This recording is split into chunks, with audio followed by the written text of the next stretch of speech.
course, giving all honor, praise, and glory unto Yahweh, Bahashem, Yahushai, Bahashem, Chakadash. The one said the elder apostle, great milestone, so rule and teach well.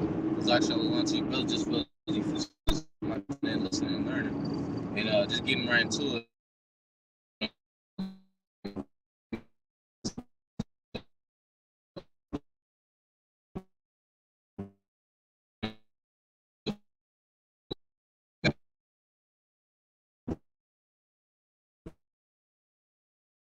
So much, bring in little.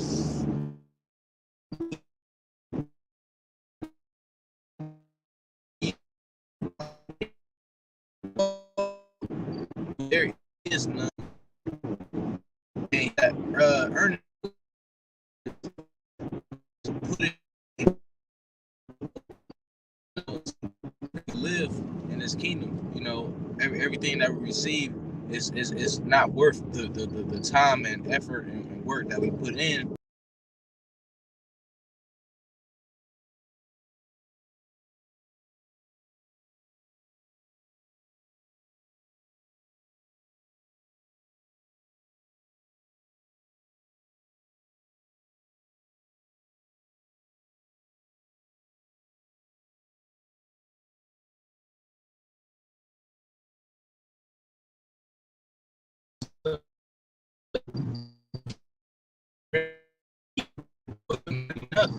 Right, you know, because much the current rulers of the earth, the time they pretty much downplay our work, you know, give us low wages for hard labor and work. You know, it says ye drink, but ye are not filled with drink. You know, they put what's that, fluoride in the water. You know, which makes you more thirsty rather than quench your thirst. It says ye clothe you. I'm sorry. It says ye drink, but ye are not filled with drink. It says ye clothe you, but there is none warm. Right? You know, the fabric of the garment that we wear, you know, is, you know, for one, you know, it's diverse. You know, it says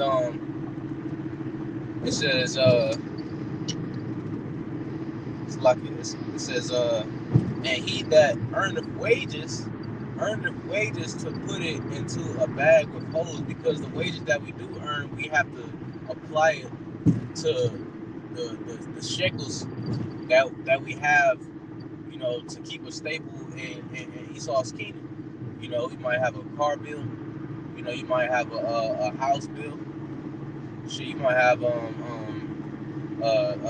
TV memberships, and, you know, gym memberships and stuff like that you have to pay, constantly pay for in order to, you know, continue to attend.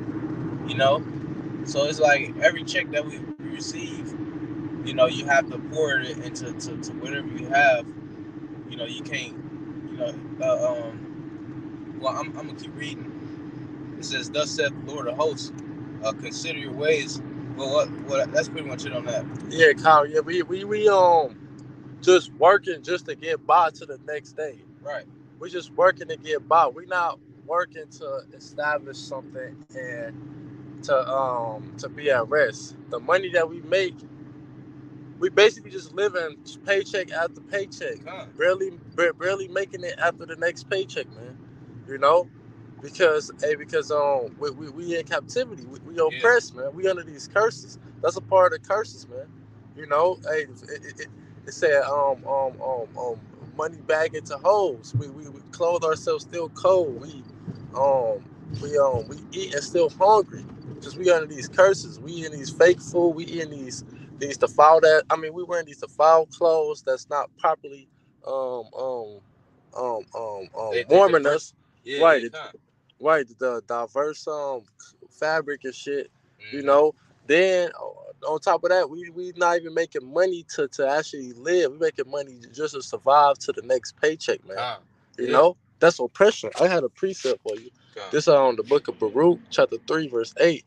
It say, "Behold, we are yet this day in our captivity, where thou hast scattered us for a reproach and a curse, to be subject to payments, according to all the iniquities of our fathers, which departed from the Lord our God.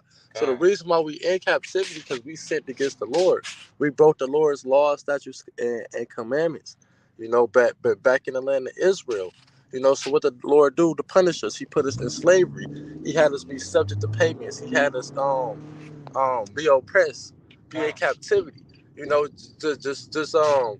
Um um living to the next day. We like just dogs living dogs and just waiting for our master to feed us. We have no freedom. We have no hope in this place, man. God. I got the etymology for oppress. It says it says suppress unduly upon or against, overburden. So hey, Esau overwhelm us with these payments, man. And these things that don't really sustain us. It says way down. It says right, and that's what these devils do. You know, due to like this, they do like scripture talk about the secret counsel of the wicked. Behind closed doors, they meditate on how they gonna continue the next way that they gonna continue to oppress, Jake, man. Which is nothing. So it's nothing really here for Jake to prosper in. And he makes sure that it continues that way, man. It says it says burdened with a cruel, unjust or unreasonable restraints. Right, unreasonable restraints, man.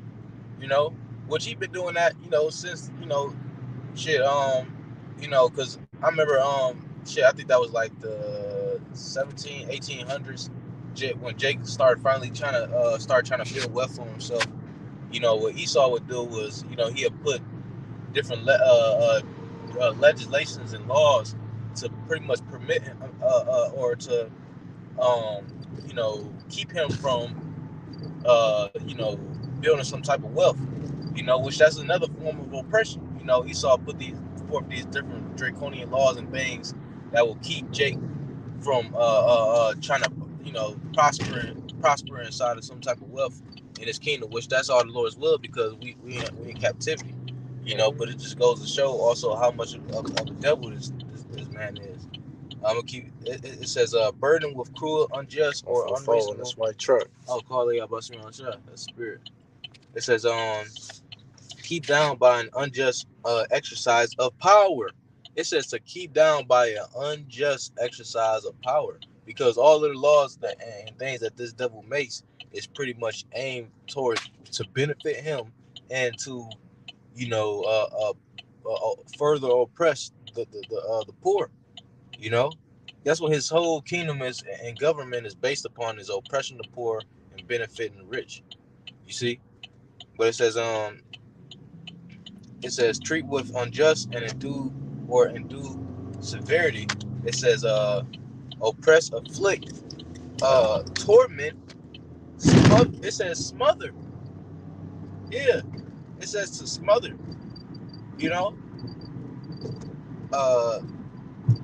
Press together, press down, crush, put down, subdue, prosecute, relentlessly. Yeah, cover, crowd, compress. And we at a compressed state. As a people, we at a compressed state. We not. This government does not allow us mentally, physically, spiritually, financially, nothing. It doesn't really allow us to really, be as strong as we could be. Which, because I remember just the other day we was doing less with the brothers, and brother was speaking upon how Jake really is a strong nation. If we wasn't under the curses, we could conquer this. But the Lord put us under the curses, man. He put us under. The Lord got us under the curses. It say that Esau is the Lord's whooping stick. Like I say, what's that? That's Psalms 17 and 13. Or basically, The Lord used Esau as a chastisement to the nation of Israel because of our wickedness, our calamity. I had to close out on this one. My phone. Oh, God. All right, shot. Wait, you had another precept? I was about to get back because I walked through one more. It's because I have one. I can close out on my phone. You keep going. All right, God. But I'm gonna close out on this. Shalom. Willing is edifying. Shalom. But yeah, that's why the scriptures say this. It's on Micah chapter 2, verse 10. It say, arise ye and depart, for this is not your rest, because it is polluted. It shall destroy you, even with a sore destruction. Because this is our captivity. Like right. It said in Baruch, it said that today we are getting in captivity for a curse, for a reproach. We're not here to prosper, to basically live life to the fullest and be happy. Because even though we rejoicing, but the reason why we rejoicing because we know our captivity is over. It's about to end. We have no much time to be in this place. So hey, that's why we rejoice. That's why we're cheerful. Because the Lord He's gonna give us freedom. But outside of that, this place is not the place to be at rest at, man. Right. How can you be at rest in this place as an Israelite man? Hey, just like so someone example like Michael Jackson that was on top, that was praised by different nations, and he was in that rest, man, because he was still in captivity. He was still under these curses. And that's another thing, because with Esau, he is so much of a devil. What he'll do is that he will make a Jake rich or look rich just so that he can further oppress his own people. Because he'll use Jake, Jake in that spirit of, he put Jake in that spirit as, chasing the bag. And then when, he allowed Jake to receive some form of, what you would say, riches above everybody else, then, he pretty much manipulate that to make him deceive his own people, man. Because, you don't see none of these rich guys calling them or teaching Jake that, his power, his name is Yahweh or Yahweh Shah, But instead, they call on JC, they under a 501c3. So if they do speak some form of truth, it's limited to what they can actually say, Right, yeah, because like I said, Isaiah 30 or that's probably Jeremiah 30, verse 12. Hold on. Oh shit.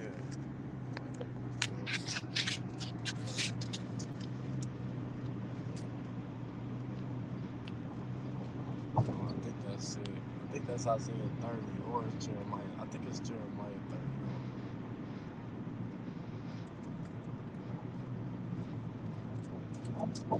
No, it's Isaiah 30. 12. Yeah. This book of Isaiah, chapter 30, in verse 12. Oh, yeah, that's it. And it says,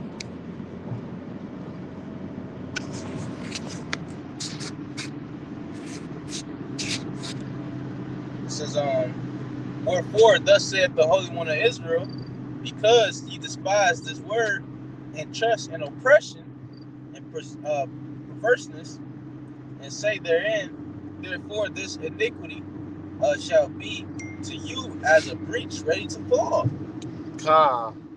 Hey, and see, that's the thing. We tell Jake that the reason why you in this estate, the reason why you oppressed, the reason why you go through the things you go through, the reason why you under the curses, because you sin against the Lord. But instead, when you tell Jake that, they disregard that, and they trust in oppression. They still trust in the enemy. They still want to be at this estate. After you tell them why, and you actually give them the conclusion to get out of that estate, to prosper even better. But instead, they trust in oppression. And that's really the point in the scripture. But hey, these people 2/3 trust in oppression, man. That's why they go for with the oppressor, man. they go get destroyed with the oppressor, man. Right. They go die with the oppressor. You know, because they can't let them go. It says, therefore this iniquity shall be to you as a breach ready to fall, swelling out in a high wall, whose breaking cometh suddenly and at an instant. Right, so the destruction that's about to take place, the calamity that's about to take place, it's gonna come all of a sudden upon these people because they're not expecting it to happen. They not expecting it to happen. They thinking that they gonna trust in oppression forever. They gonna be a slave forever. They don't think nothing's gonna get past this.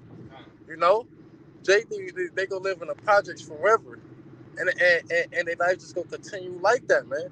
But guess what? Your life gonna get worse than that because your ass gonna get destroyed, man, for trusting in the devil. After you just you receive the correct knowledge to do right, so you don't have to trust this devil, man.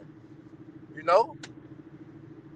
Hey, but that's a house nigga for you, man. You know that 2/3 of Israel is house niggas, man. You know that's a lesson within itself, man. But the Lord, He's gonna deliver us out of captivity. First and foremost, He gonna deliver His elect, the ones who want to get delivered out of captivity, man. Exactly. Forget the rest of these people. These people, they gonna die in captivity, man. You know. Hey, it's that old saying: the world, you can lead a horse to the water, but you can't make him drink it, man. But so guess what? People go starve to death, man, because you don't got that correct drink. But shit, I got one more. This Isaiah chapter 14, verse 3. It say, and it shall come to pass in that day that the Lord shall give thee rest from thy sorrow and from thy fear and from the hard bondage wherein thou wast made to serve. So the Lord, He gonna deliver us out of captivity. We ain't gonna be oppressed no more. We ain't gonna be slaves no more, man. You know, we gonna be at rest. We gonna be at peace. We gonna actually have true freedom, man. Because you're not free in this place, man. Right. I ain't gonna Okay, so yeah, Lord willing, this was edifying. With that, I'm gonna close out. We gonna close out, giving all praise, honor, and glory to Yahweh, Bahashem, Yahweh Shai, Bahashem, Kakwadash, the honors to the apostles and elders, great millstone, who rule well. Peace and blessings to the hopeful elect. Shalom and abad, Shalom, shalom.